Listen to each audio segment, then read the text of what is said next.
Let's check out what Court TV has to say after the Brian Kohberger alibi was revealed. I'm Vinny Politan. We've got breaking news tonight. Put on your seatbelts. Get ready. You're not going to believe it.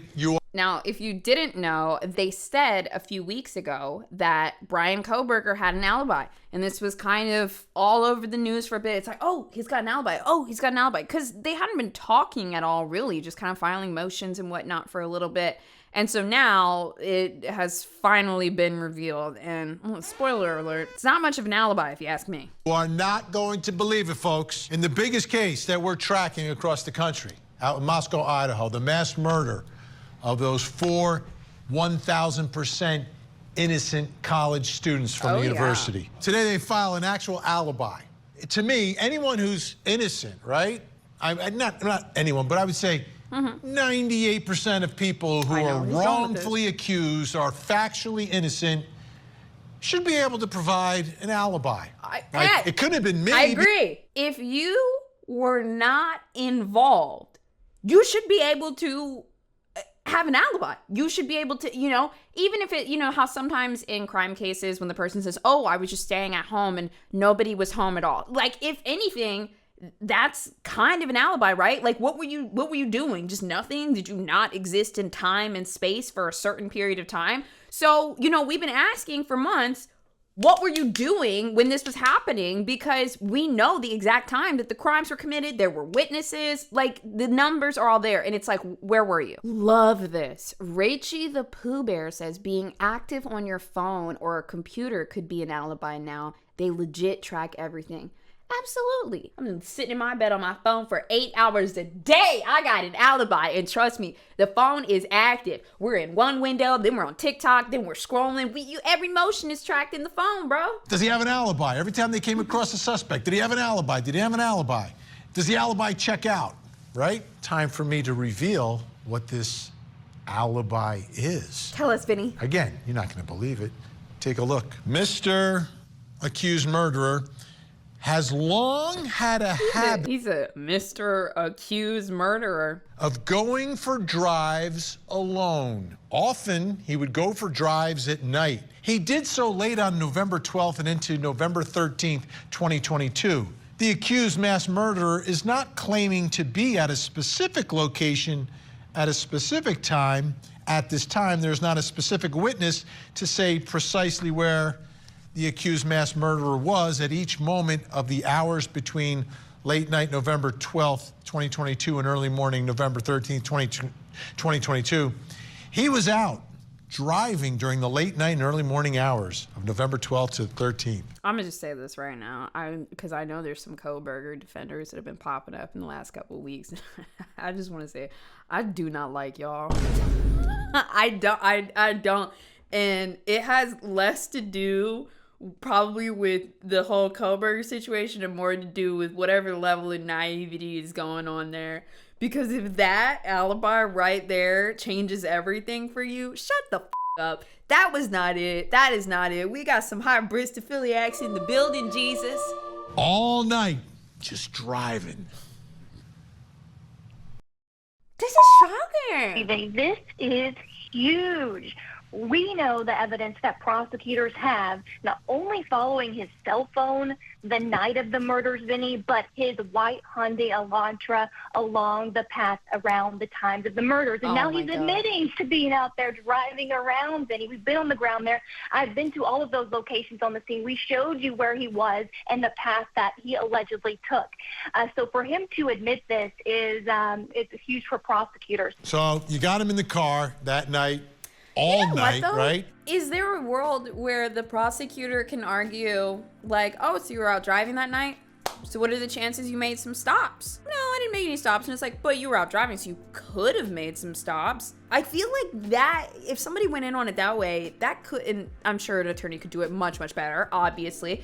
But that's an angle that I would listen to if I'm in the courtroom. See, I don't know a whole bunch of details on this. I apologize. I feel like I blocked a lot of this case out because there was so much misinformation online. However, I trust Court TV. I trust their anchors. I mean, it's a huge liability when they get stuff wrong, right? I was under the impression that he had, like, left his phone at home or something because he thought he was Mr. Smarty Pants. So I guess it was actually with him. If it was actually on him, is there a history in the past 6 months or a year? I mean, we have months and months and months of data where he's just gone out for like a little 3 a.m. drive. I don't know. I don't know. Appreciate everyone at home. You must know 12 previous times. What's that? The affidavit said 12 previous times. Remember, at the around the crime scene. That's right. Times when he didn't turn off his cell phone. This time he turned off his cell phone. Oh, it was turned off. off. So he does have a habit of doing these drives, but he doesn't have the habit of turning off the cell phone for the drives. I really do believe that the prosecution has something up their sleeve, because we've seen how social media affects cases for a while. We've seen how media in general affects things. I think the Gabby Petito case was like a huge turning point in not letting too much really important like details spread too far into social media. Like even the way that they released the affidavit. So I just think that when it comes to the trial, the prosecution has a few things that we're not expecting. I really hope so, because if Bryan Kohberger really, really did do this, and he did it for the reasons that they suspect he did, which a lot of people said that he was a crime student that was interviewing killers, asking them, did they feel remorse? Did they get away with it? How did they plan their crimes? Things like that. Then if that is true, then being in this courtroom and having the possibility of doing it, getting caught, but still getting away with it would be such a rush for somebody that would do that. At 2:42 a.m., the affidavit alleges that Bryan Kohberger's phone places him likely at his apartment. At 2:44 a.m., Kohberger's vehicle and cell phone are on the move. Police say his white Hyundai Elantra is spotted on WSU surveillance cameras traveling north on Nevada Street at Stadium Way. According to the affidavit, it was here in this area of the WSU campus where surveillance video and Kohberger's cell phone placed him here around 2:47 a.m. According to the affidavit, he spent several minutes in this area where he allegedly turned off his cell phone before heading out of town toward Moscow, Idaho. By 2:53 a.m., Kohberger's white Hyundai Elantra is observed heading in the direction of Moscow, Idaho. At 3:28 a.m., video shows the vehicle on Steiner Avenue at Highway 95 as it made its way towards the King Road neighborhood where the victims lived. 3:29 a.m. to 4:20 a.m., the suspect vehicle, the white Hyundai Elantra, is observed multiple times on video passing by 1122 King Road during the alleged time of the murders before being seen on video speeding away on Walenta Drive.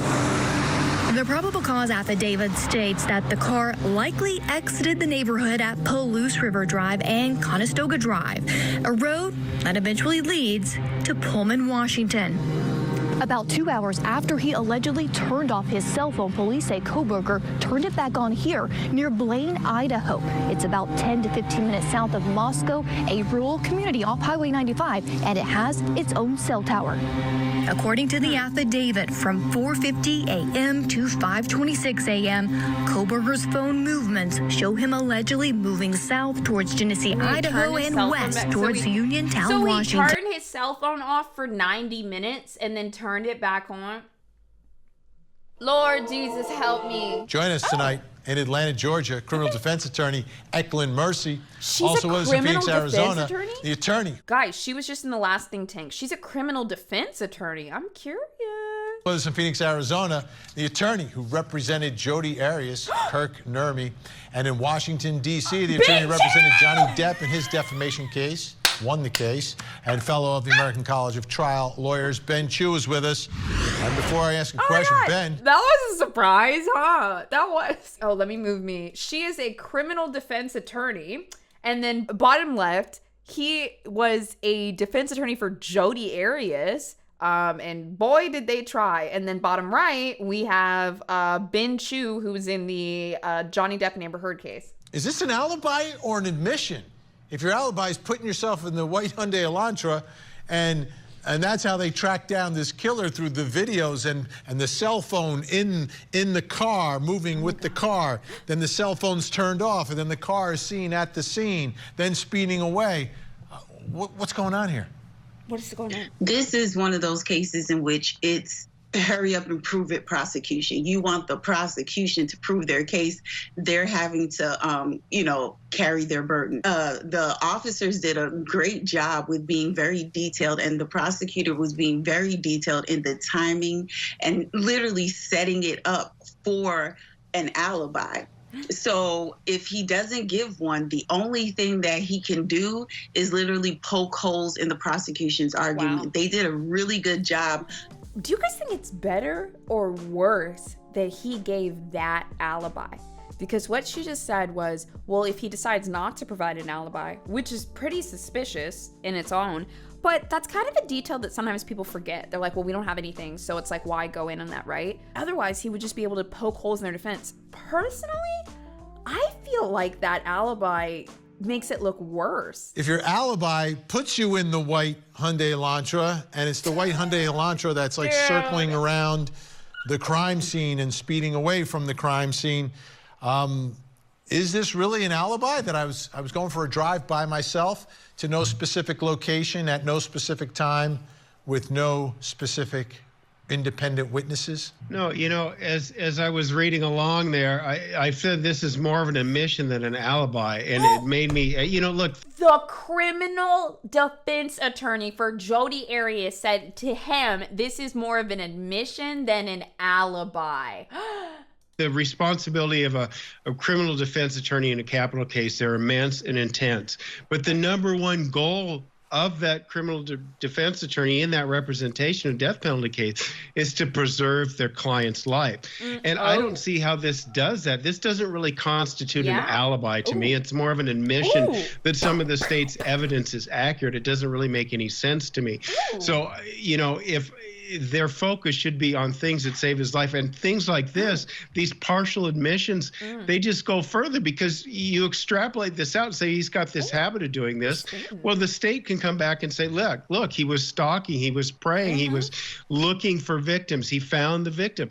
This makes it look all the worse in terms of the preservation of his life when you get to that sentencing phase. So to me, it doesn't make a lot of sense what's going on here for Mr. Kohlberger's attorneys. My man, he's